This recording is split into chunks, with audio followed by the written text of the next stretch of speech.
بەنای خۆی بەخشندەی میهرەبان یادی ئیسرا و میعراج یەکێکە لەو یادە پیرۆزانی کە لەلای مسلمانان بەهایەکی زۆر گەورەی هەیە کە وەرچەرخانێکی گەورە بوو لە تاریخی ئیسلامیدا لە ژەرنامەی پێغەمبەر عەلەیهی سەڵات وەسەلامدا ئەسباب و هۆکاری خۆی دیار بوو ئەم سەفەرە بۆ دروست بوو لەبەرچی بوو وەکو خۆی گەورە لە قورئانی پیرۆزکە باسی کردێ پێغەمبەر صلی الله علیه و سلم کردیتەوە لەو سەفەرە چیتە گومان لەو دەنێت کە ئەم یادە پەیامێکی زۆر گەورە و گرنگی تێدایە بۆ بەشەریەت بە شێوەیەکی گشتی و بە مسلمانانیش بە تایبەتی بۆیە پێویستە مسلمانان ئاگاداری ئەم ڕۆژگارە بن ئەم تاریخە بزانن و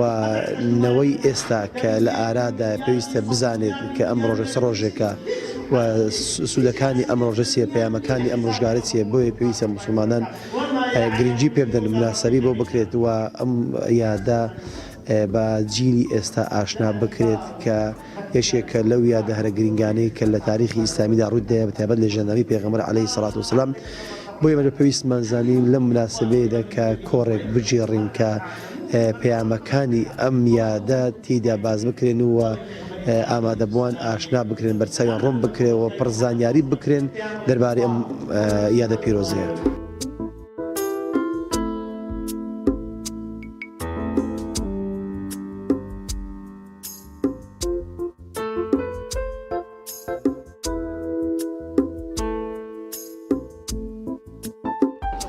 بسم الله الحمد لله والصلاة والسلام على رسول الله محمد وآله وصحبه وعلى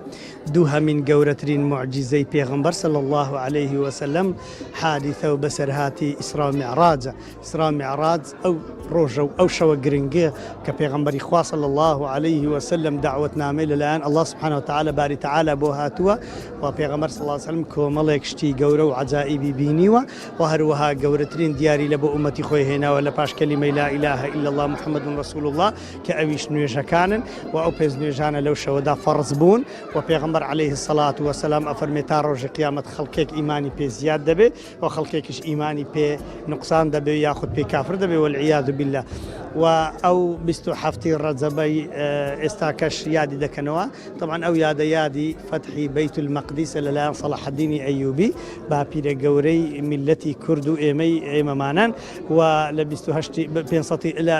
ڕەجەبی 580 ئەوەندەی هیجریە پێغەمبەر صلی الله عليه وسلم بەشارەتی دابوو کە بەیتی مەقدیس ئازاد دەبێت لە زمانی ئیمامی عومەر ئازاد بوو لە زمانی صەلاح الدینی ئەیوبیش ئازاد بوو و داواکارین لە خوای گەورە جارێکی کەش ئازاد بێتەوە هەمیشە بۆیە گرنگە ئەو شەوە ئەو یادە چونکە بەیت المەقدیسمان بەبیر دێتەوە یەکەم قیبلەی مسلمانانمان بەبیر دێتەوە و غەدر و زوڵمی ئەو کەسانەمان بیر دێتەوە کە زوڵمیان لێ کردوونە ئەو شوێنە مبارەکان لە ئێمە مەحروم کردووە کە یەک نوێژی پێغەمبەر فەرمی صلی الله علیه و سلم یەک نوێژ لەو مزگەوتەیە بە 500 نوێژیە ئیتر خوای گەورە هەمولایەک موافق بکە و بەیت المەقدیسەش بجێڕیتەوە چاوەکانمان ڕوو کاتەوە بە دیتنی فەتحی بەیت المەقدیس.